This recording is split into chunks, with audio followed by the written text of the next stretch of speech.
Good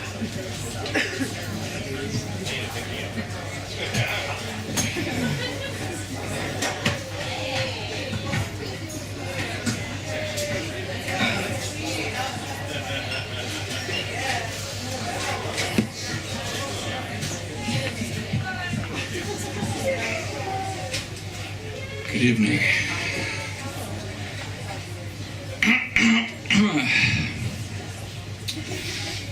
I was Bhutan's intern a couple winters ago, and I can safely say that my intern glory days ended there. Instead of hanging out on the Herald Street couch and trying to appease Dizzy, these days I intern for married men I accidentally slept with and write their Wikipedia page.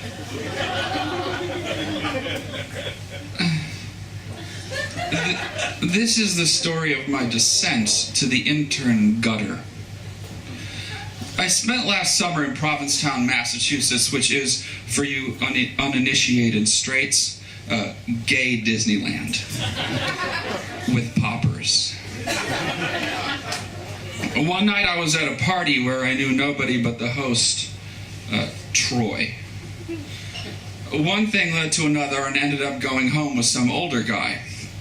The only things I remember solidly from that night were him saying to me, "Marlboro Reds," in what I thought he must have thought was a coy way after kissing me. Pall Malls, actually.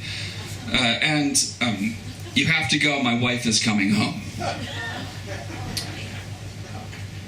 Fast forward to November, and I am desperate for an arts internship to appease my school, which forces its students into the world of unpaid internships every winter so they don't have to heat their Vermont campus. Thinking it would be great to go to Provincetown during the winter and hang out in the gloom, I emailed any organization I could find who might want free bitch work for 2 months.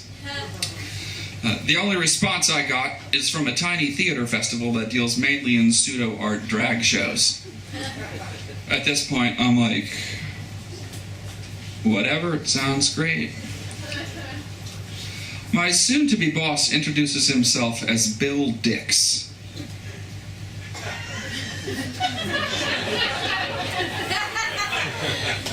With an X. He tells me he and his wife are professional astrologers. He tells me that the astrology business takes them to LA in the winter to consult with their West Coast clients, and would I house sit their Provincetown cottage in exchange for free rent. He tells me there's not much work to do except for inscribing copies of their latest book, forging their signatures, and mailing them out to overpaying fans. As he rambles on and on, I can't help trying to place that voice. I know it. I've heard it before. I know it. I know it. Towards the end of our interview, he suddenly asks, "Have you spent much time in Provincetown?" "Yes." "Do you know Troy?" "Yes." "Oh, fuck. Did you go to his party in August?"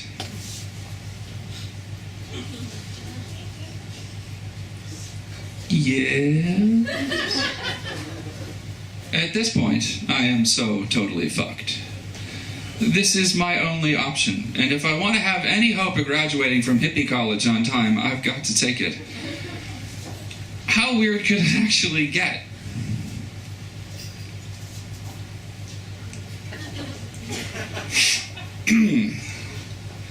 Over the next couple of weeks, the emails and phone calls got progressively more stressful.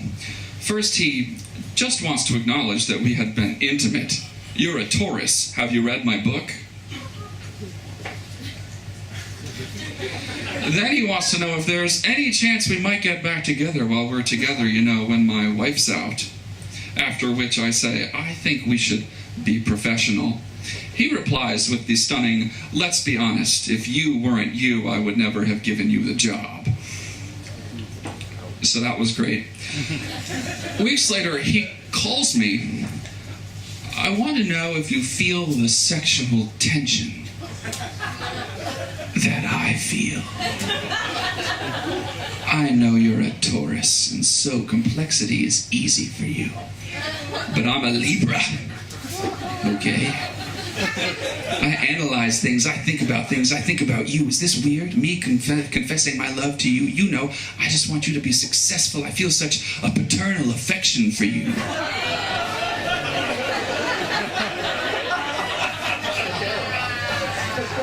Really? At this point, I'm like, help me, anyone, please. Dear God, help me.